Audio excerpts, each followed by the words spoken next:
There he is.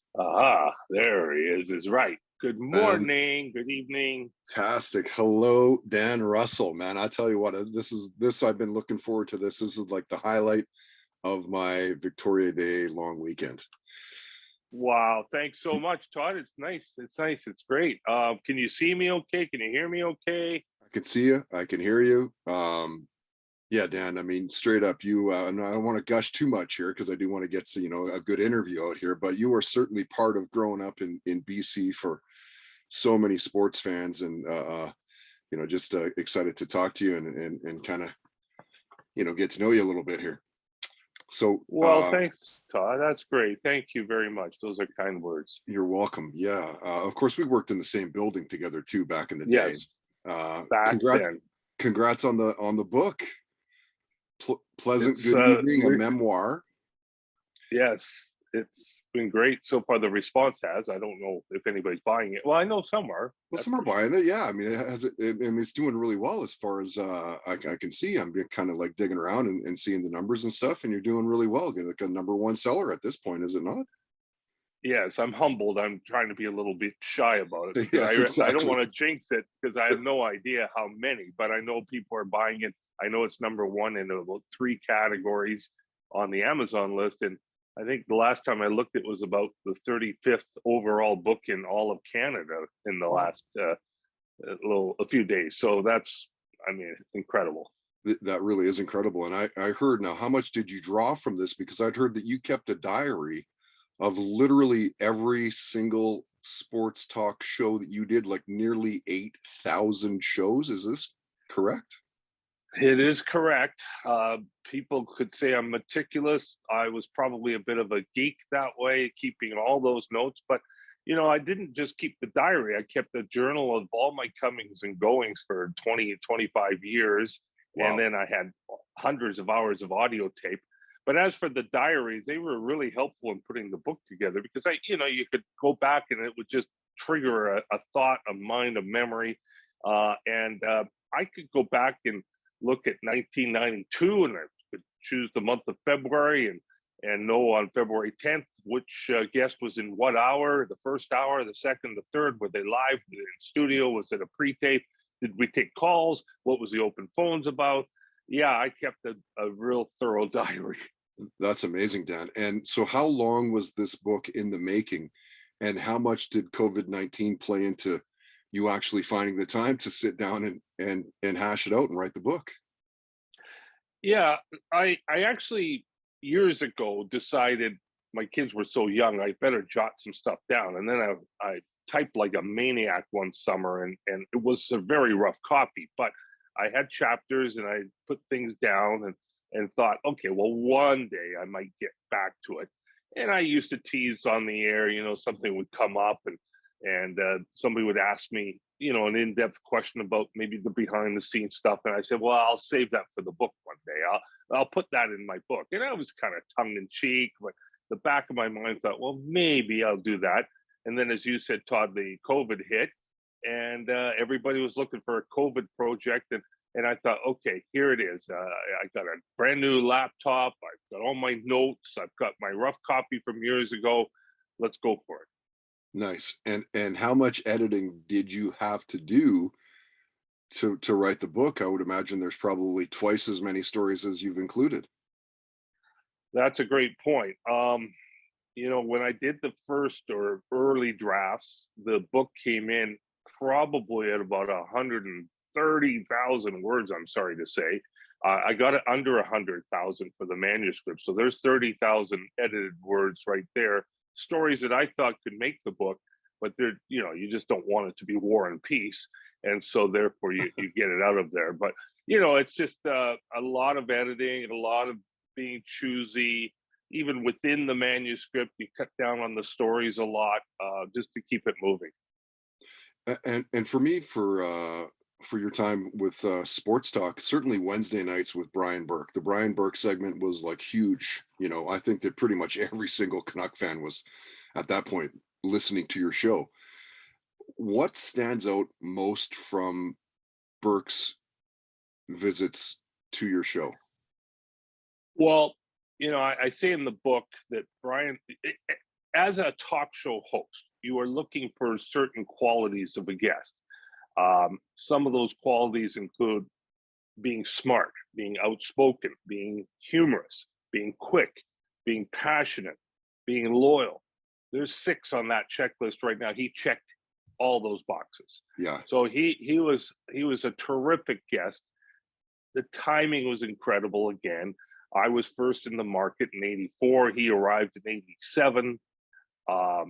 You know, he came on the show the first day he was, named, and I thought, wow, this is great. And as soon as it was over, I said, this is remarkable. I've never heard a management person speak like this before. So fresh, so passionate and caring. So I said, it'd be great if you could come on every week. And I didn't say every week, more often. He says, I'll come on every week. That was his words. And I went, I don't believe that to myself. I said that, but he never missed. 12 months a year, he was there. But we had our ups and downs, as the book will go through. We had our good times and we had our real sour times. It was unfortunate, but that weaves through the book for sure. Right. And how could I not bring up the pauser? Like, wow, did he ever become part of your show? Hey, he did. Everybody seems to bring up the pauser. And rest in peace, Paul LaFleur. You made impact, and he did. And I would say, and I have said, and I did write in the book, that not just sports shows, any show in Vancouver, he was the most famous caller who ever called a radio talk show.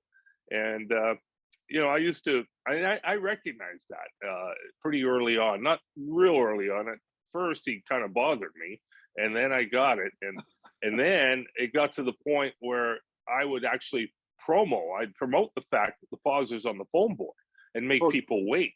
Are you kidding me? Sometimes you'd be like, well, the pauser's on, and you wouldn't hear him for like 20 minutes because you'd stick him around for that long. Right. And then I used to hear from listeners saying, I was sitting in my driveway in my dark car. I turned off the engine to the car after a beer league game, and you said the pauser was coming on. And I got neighbors looking at me from their other windows. What is this strange man doing in his car? Well, they were listening and waiting for the pauser to come on. Right. Everything that a talk show host wants. How long did it take for you to name him the pauser? Was it right away? It was right away. He was just, I don't know, it was something of his voice and how he was telling the story. He would speed up, and then suddenly he would stop, and there'd be this long gap of dead air. And I go, come on, get on with it. You're just pausing. You're just nothing but a pauser. And he keep doing that. But again, almost, I've said this too, he had a quality that some broadcasters don't have. He had that pacing quality that would leave you kind of hanging. And so I said, Todd, a few times that, I did bring out the best in him, but he probably brought out the best in me too. Sometimes not the best, but usually the best. Right. And how long before you put him in the penalty box? Well, usually that would only occur not for what he said on the air, but for how he was treating the producers off the air. That 20-minute waiting on hold, he didn't like. No. And he would often get back, as the producer would say, hey, pause, are you still there? Are you still there? They get on the phone and they'd say, you're coming up soon. You're coming. Well, now we would start calling them names I won't say on the Toddcast. Sure. How long have you been retired for? Since 2014. So that was the 30th year of Sportstalk. And so I've been retired, for 7-8 years. Yeah. So we're talking 7, 8. Yeah. So do you miss being on the radio? Sometimes I do. And lately I have, because I've done a number of these chats and discussions, and being on this side of an interview is strange for me because I did, I don't know, tens of thousands and thousands of interviews, and many with book authors. And honestly, Todd, I had no idea how much it took for that book author who was on my show to get that book from manuscript to an actual book. So I have a whole new appreciation retroactively for that. Right. I do miss it. I would even entertain doing something. I don't know what that would be right now, but yeah, there are times I miss it. I mean, it's in your blood, right? It's in your DNA. Oh, for sure. I needed the break. I had to keep up with everything in sports and otherwise. And so I think when I stopped doing the show, unbeknownst to me at the time, it was a great relief to not have to worry about every single thing that was going on that would Sure. come up in sports on the show. And now we're into the second round of the playoffs. Of course, you're watching the play. You're over in Thailand now, right? You're watching. You're able to watch all that stuff just like regular, right? Yeah, I mean, if I want to, and I have been, Yeah. certainly, I'm intrigued by that Battle of Alberta, like everybody else is in Western No, right? Canada, Wow. and I can't believe what kind of show Connor McDavid is putting on. That's and does he ever get off the ice? That's another question I have. I But think I he, think I read something today that he has more points today, of course, in second round, than the most points in the 2013 overall playoffs. wow, I haven't read that, but I know he has almost every game is a multi-point game. Right. This is the National Hockey League. This is not minor hockey. This is not junior hockey. This Right. is the best hockey league in the world, and he's treating it like it is junior hockey or minor hockey. I mean, he's just an amazing, amazing hockey player to do all that at such great speed and have such great hands. Wow, is Edmonton ever lucky to have him? Lucky. Yeah, he sees the ice unlike most. Do you see Edmonton making it past the Flames? I don't know. I mean, this series, I mean, the first game was a beer league game.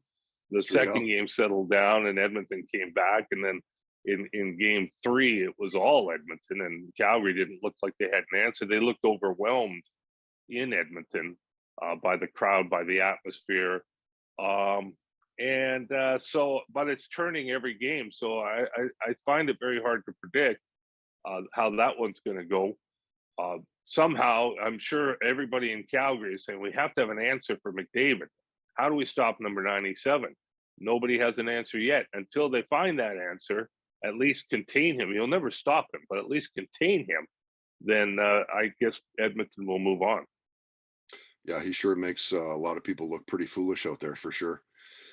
To our boys, to the Vancouver Canucks, if you were able to build the ultimate Vancouver Canucks using past and present players, I who who makes your team?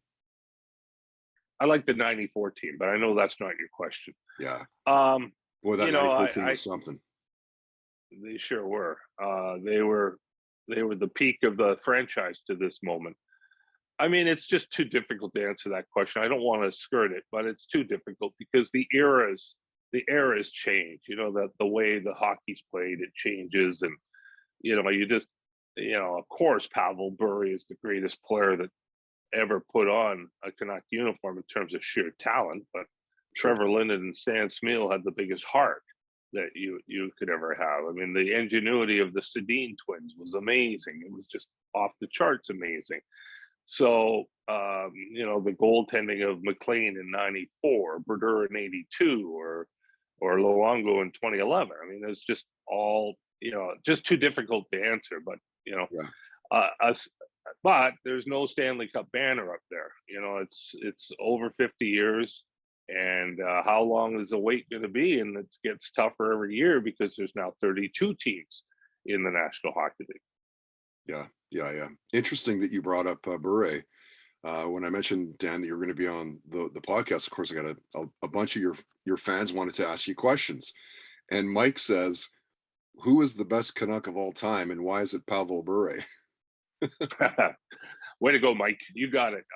Nailed it. Yeah, I mean, the first game that all of us who were old enough to remember, either watching on TV or being, as I was, in the Pacific Coliseum, was just, it was like he took the puck, and people watching or listening to you, they know what this is. I mean, it was about second period. He had a couple of chances around the net before, but in the second period, he took that puck from inside the line, his own blue line, and roared to the other end. And there was a buzz that I had, and I've followed the Canucks. I was the perfect age when they came in, so I have the entire franchise in my head, the history. So I was 10 years old in 1970. I had never seen, and nobody had ever felt that buzz in the Coliseum. And he did not score on that goal, on that play, but there was a buzz like, "Wow, we have a player here. We have a Bobby Orr type. We have a Guy Lafleur type. We have a Mary, whoever it is. I mean, I'm not saying he's those, but we, That the caliber. collective we in Vancouver, had never seen a player like that. And that one rush from inside his own line to the Winnipeg Jets goal crease or thereabouts, I think was so memorable because it was such a first, and it set the tone for what would happen the rest of the way. And of course, that culminated in Game 7 of Round 1 in '94 when Jeff Brown feeds him that perfect pass, and he goes in double overtime. Is that double overtime or overtime? I'm trying to get my overtime straight. And he won the game in the series, and the Canucks were on their way. And a couple rounds later, they'd be playing Game 7 in the Stanley Cup final. Right. It really is hard to argue that Bure was the best, Drew says Dan Russell back in the day was my favorite talk show, did a ton of interesting interviews back when things were so different. No social media, no camera phones, all that. He basically made sports talk into what we know as the best sports talk show ever. Who does he think is one of the best sports broadcasters to do it? The format or just sports broadcasters? Sports broadcast, I guess, yeah. Well, my hero is Jim Robson, and I love Vin Scully as well. And if I lived in Los Angeles growing up, Vin Scully would be number one on my list. But our Vin Scully in Vancouver was Jim Robson. Yeah. He was so professional, so well. I mean, his play-by-play on the radio is second to none. Still, I mean, he's so descriptive. He could paint the picture like no other. Now, not unlike sports talk, his timing was incredible. Why? Because in those days, well, when I started, there was no other shows, right? So in his days, when the Canucks came in the NHL, the games were not on television. I mean, there would only be about in a 80-game schedule, which they played back then, there might be 12 games out of those 80 that made it onto television on a Saturday night. I mean, maybe 12, sometimes 10, I think. But it was 3 or 4 years in when BCTV started a midweek package, and that gave us another 10. So at the most for the first decade, there was only like 15, 20 games on television. Why is that important? Because Jim Robson, like myself, had the market to himself. Now, he had the games, and he was so good at it, so descriptive, but he was able to, even grow more because there was no way you could hear a Vancouver Canucks game from Pittsburgh other than listening to Jim Robson. Right. Ken wants to know, what was your favorite station to work for? My favorite probably was Rock 101 CFMI. Now, people might find that a little surprising. It was groundbreaking, too. The show itself was groundbreaking in 1984. But what people don't talk about very much is how groundbreaking it was in 1989 when Sports Talk became the first regular Monday through Friday talk show in Canada to be on the FM airwaves. FM back then was only, as you know, Todd, so well, FM was for music. Sure. AM was for talk. And so we went to FM. That was groundbreaking, but the freedom was great. I mean, we were left to our own devices. Well, we always were through the 30 years, but there was no news breaks like there were at all the other radio stations. So we could keep the momentum going through the top of the hour. And it was just a lot of fun. And, that's when the Canucks went to the Stanley Cup final in '94. So that coincides with that. And there's a lot of great memories. I really enjoyed my time. I liked a lot of the stations, but that one was my favorite. Yeah. Rick's got a great question. How hard was it to get good guests for your show? It became really hard at the end. It was not hard at the beginning. In fact, in the beginning, because in '84, again, we're back to that same theme. How many of these kinds of shows were there? I mean, there was one French-speaking show in Quebec. There was John Short in Edmonton. That was it for Canada. And I think maybe just a real small handful in America doing this genre. So I would phone potential guests and found it remarkably easy. What? And not, I remember one night the Oilers were coming to town. I phoned Mark Messier, and next thing I know, he's in our studio. Dan Kelly from the St. Louis Blues, Derek Sanderson. I just remember a lot of them not only saying yes, but saying yes to coming down to the studio and taking calls live, and it was good. But then as time moved on, a couple of different things happened. More talk shows started to sprout out, and Yep. it was the novelty for the guests was not there. And then fast forward another 10 years or so, and you get near the end of my run, and the smartphone changed a lot. And I have to say that the smartphone changed because everybody had, a take. And so that changed the volume of calls on the phone board, but it also changed, just trying to get guests. They had their guard up more. It was more difficult. It seemed the last few years we were pre-taping interviews more than we were going live. And then, it became a lot of the media interviewing itself too, and that's fine. The media is, make a lot of media members make great guests. They say stuff and, the topics go pretty well. But it just became more of a call out show and a lot of media talking to media. Mm-hmm. That's fair. Jonathan Hartman says, my first actual real radio job was nervously operating the board on Sportstalk with Dan Russell. Not just a legend in sports broadcasting, but gracious and a kind person that I was fortunate to learn from. Not necessarily a question, just a feel-good moment for you. Well, when you said the name John Hartman, I said, I know that name. Where do I know that from? And then you just filled in the gaps. So that's very kind. Thank you, John. Okay, real quick, and I told you I was maybe 15, 20. We're at 20 now, but if I could steal maybe 5 more minutes of your time. Sure, go ahead. Quickly get outside of sports and what you're known for. So what are you binge watching right now? What are the shows you can't get enough of? Better Call Saul.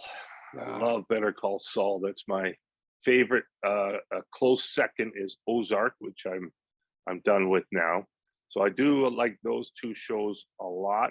Breaking Bad, my son, I introduced that to him a few months ago with some trepidation because my son he's 15, and I thought, there's a lot of education in this show, but sure. I think when he started liking Jesse more than he liked some of the other people, I thought, oh, be careful. But no, Breaking Bad, Better Call Saul, they're brilliant. The writing in those shows is just second to none.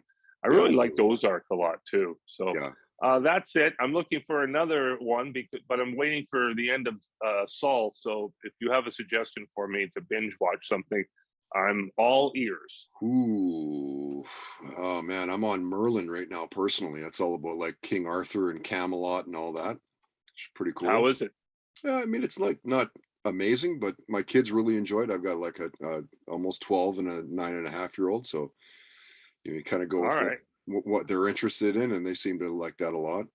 I'm into Love, Death, and Robots.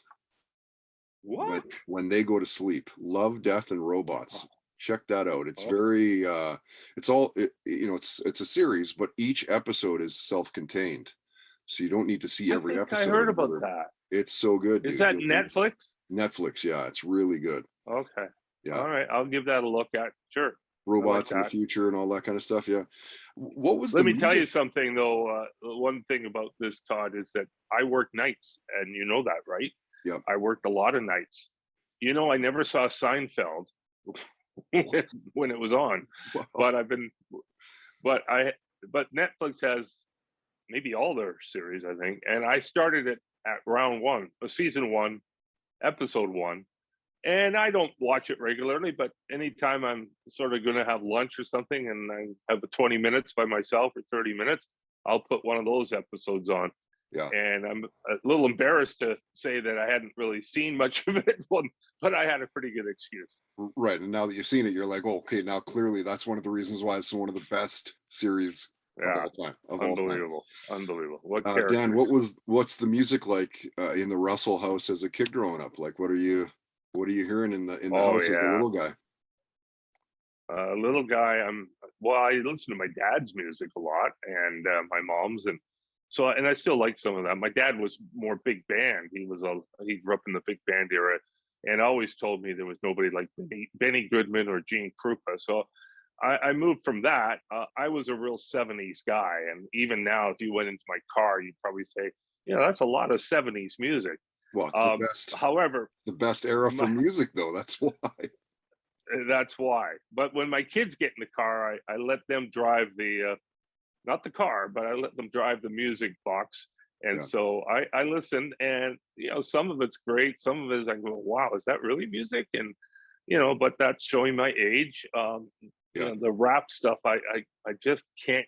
There's some of it though that, because I get pounded with it, there's some of it that it grows on me. I have to say, sure. but overall, if it's not for my son, especially, I wouldn't listen to rap. Yeah, yeah. What was the first concert that you went to? Peter Frampton, 1976, the Show Me the Way Frampton Comes Alive double album, which was and probably remains one of the largest, if not the largest, live selling album of all time. I loved Peter Frampton back then. I could still remember being there. That's the first time I smelled marijuana. I didn't Of partake, course. still don't, but I didn't know what was that, But just hearing, I had that album for quite some time before seeing him, and of course it's a live album, so when he comes on stage, it's very much like hearing the album, and it was magical. And I still love that album. A It's great album. so Yeah, that was sure. that was my first, yeah, Well, and he was the guy that like that talk box where they shove that thing down the throat. Wow, yes. wow, wow, wow, wow. He was like the guy that kind of brought that into the mix, was he not? I think he was. I don't know if he invented it, but he certainly made it Made it famous, famous. Yeah, and he had the idea for it, and it works. yeah, yeah, for sure. Dan, thank you again for taking some time to join us here at Toddcast in Vancouver. I want to respect your time. I'll ask you two more questions, and we'll wrap it up. No problem, So, Todd. Thank I you. I would love for you to share a near death story with us, like one where you could have or maybe should have died. On the air or off? I Yes, exactly. died a few times on the air, I'm sure. Well, my city radio was an experiment that was it's in the book, so I'll leave that. Uh hmm. I'm very lucky, I guess, because I can't think of one. Mm, Um, I really cannot. I have to touch wood when I say it, yes, no kidding. I but was just going to say I, that because I most people do. Like I've probably talked to, I don't know, a what's thousand, yours? thousand. Oh, I've got a few. I almost got hit by a train when I was in grade 3. I got Ooh, chased by a grizzly bear when I was ooh, probably grade 6, probably a couple hundred meters anyway. The whole like hair on my whole body was standing up. I could hear him growling and stuff. Um, wow. Ooh, I get I, shivers on that one. I broke my collarbone as a grade 11, grade 12 kid riding down a really steep hill and terrace with on a 10 speed that had no brakes, and I almost hit my friends that were riding ahead of me. So I thought, "Oh, screw it! I'll just go off to the side and I'll go onto the sidewalk." And the inertia of going from the hill to the sidewalk, I'm plowing through somebody's yard, couple yards, and then I get to this little theater that has a beveled walkway. Pac-Man, the front tire flew over the handlebars, and if I had been over 4 or 5 inches over, doctor thinks I probably would have killed myself. I have a few, man, for I sure. had I do have one, I think, now that you bring, and I do write about it in the book, and it actually ends my Western Hockey League on Shaw chapter. So I'm in Medicine Hat one night, and it's near the end of my time of doing Shaw, and I was trying to figure, should I keep doing it or not? And I had 3 young kids at home, and here I had this show, and why am I going all around Western Canada with in the middle of winter, and there was this, I saw a lot of bad conditions in my life, but this particular night, and I was working without my partner. I had a different one, but not one that would be in the car with me. And I wanted to get back to Calgary. So the longtime Medicine Hat announcer, who actually drove their team bus for decades, Bob Ridley, came up to me in the intermission and said, "You should not drive tonight. The roads are terrible." But I had an airline ticket. I had the young kids at home. And I thought, I'll take a chance. So I get on the highway. I'm not 20 kilometers out of Medicine Hat heading back to Calgary. And it is terrible. And I could probably get to 40 kilometers an hour tops. I'm holding on for dear life. There's all these farm fields to the right and left of me. And I thought if the car went off the road, they might not find me until springtime when this thaws out. Right. And during it's usually a 3.5 hour drive. It took me about 6 hours to get back to Calgary. And when I got there, I said, "That's it. I'm not going to do it anymore. This is not worth it." The whole way, and yeah.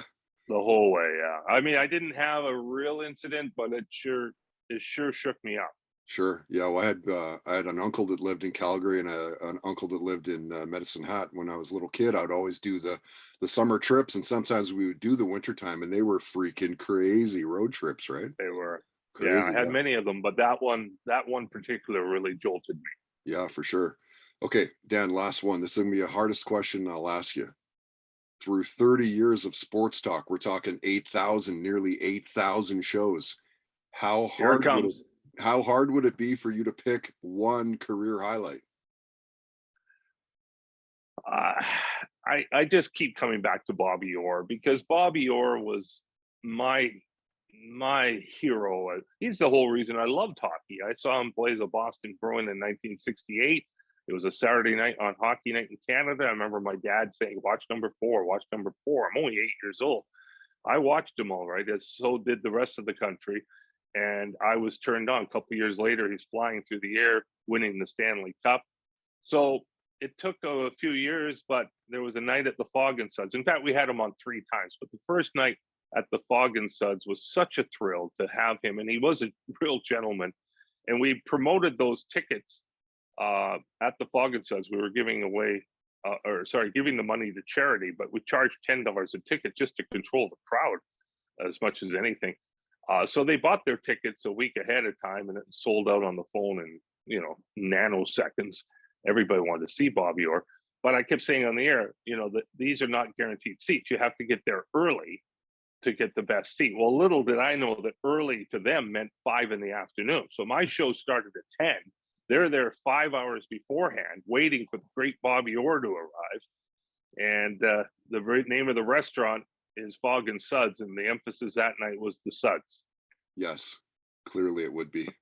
Yes. Again, thank you for joining us, Dan Russell. Congrats on the book. Pleasant Good Evening, a memoir. You are easy to find online at Dan Russell ST on Twitter, Right. Dan Russell Sports Talk on Facebook. And I guess I have a new website, oh. danrussellsportstalk.com. And some of the memories you're talking about, if you go to my website, danrussellsportstalk.com, there's a section in the audio vault called Turn Back the Tape. There's also memoir moments, and anything you want to know about the book is in there as well. So thank you for letting me say that. And Right. Of course, the book is available on Amazon. And I just can't believe I've been on the Toddcast today. Yes, you have. And of course, there's excerpts in the Province and the Vancouver Sun right now. Right now, a 5-part series. I'm very on, and the Calgary Herald apparently is nice. Printing those as well. So isn't that lovely? Yes. Yeah, awesome. Dan, thank you so much. It's been great to talk to you. I guess we'll see you online. Thanks again. All best, Todd. Thanks for having me.